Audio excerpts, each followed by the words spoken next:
Group D का result जारी हो गया है। आप रिजल्ट को चेक कर सकते हो एचएसएससी की वेबसाइट के ऊपर रिजल्ट सेक्शन में। फाइनली इन्होंने रिजल्ट निकाल ही दिया। ना तो हमारे प्रदेश के मुख्यमंत्री की जुबान की कोई वैल्यू है।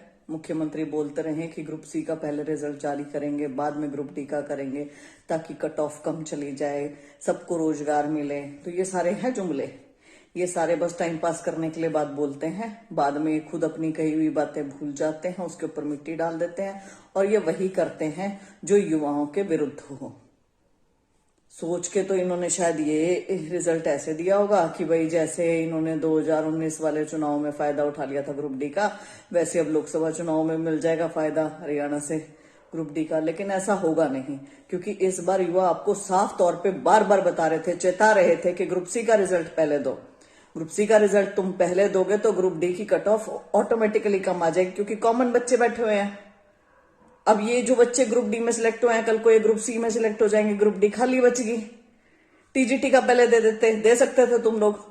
अब वो बच्चे ग्रुप डी में सिलेक्ट होंगे, बाद कल को टीजीटी में हो जाएंगे, ग्रुप सी डी की खाली बचगी।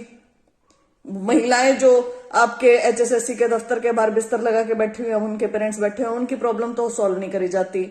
टीजीटी का रिजल्ट 7471 कोई स्टे नहीं है, उनका रिजल्ट दे नहीं रहे हो। ग्रुप सी के लिए तुम्हारे वकील पैरवी करने के लिए नहीं पहुंच रहे हैं। कभी कोई बीमार हो जाता है, कभी कुछ होता है, कभी कुछ होता है। जैसे एक ही वकील है और कोई वकील नहीं है आपके पास, सरकारी वकील कोई और अपीयर नहीं हो सकता उनके बिहाफ के ऊपर। तारीख पे तारीख वहां लिए जा रहे हो। क्या ड्रामा, क्या अंडोला बना के रख दिया बच्चों का। इस समय भी बच्चे एचएसएससी के दफ्तर के बाहर खड़े हुए हैं, और इतना दुख हो रहा है ना। आज सोया नहीं गया मुझसे, क्यों? मुझे पहले ही सूचना मिल गई थी, भले ही टीवी पे दिखा रहे थे कि कल आएगा, लेकिन मुझे पहले ही सूचना मिल गई थी आज रात को रिजल्ट आ रहा है। सीरियसली बताऊं, सोया नहीं जा रहा है। अपना रिजल्ट बार बार ध्यान आ रहा था। क्यों, मेरे साथ भी तो ऐसा ही हुआ था, ऐसा ही खेल सा मेरे साथ भी खेल दिया था। तो वही चीजें याद आ जाती हैं, भावुक हो जाती हूँ, वो सारी चीजें।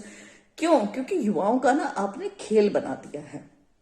अपने इलेक्शन के फायदे के चक्कर में युवाओं की 4 साल की मेहनत कब से बाट देख रहे थे, वो यहां पे लाके छोड़ दिए।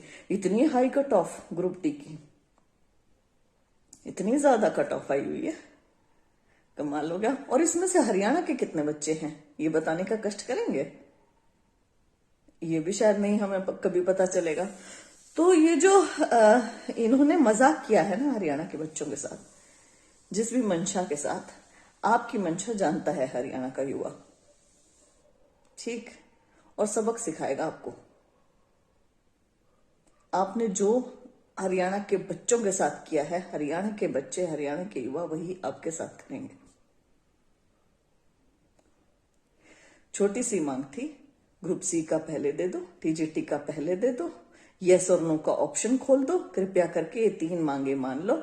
उसके बाद ग्रुप डी का रिजल्ट दे देना, ताकि सारी पोस्टें भरी जाए और सब बच्चे लग जाए, सबको रोजगार मिल जाए। अब इस रिजल्ट से किसी का भला नहीं होने वाला है।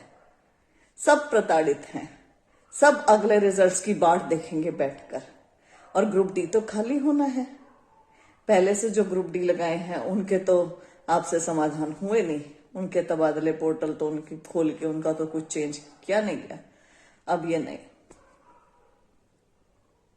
स्टेट एक्सचेकर का पैसा बर्बाद करना, तंग करना बस बच्चों को।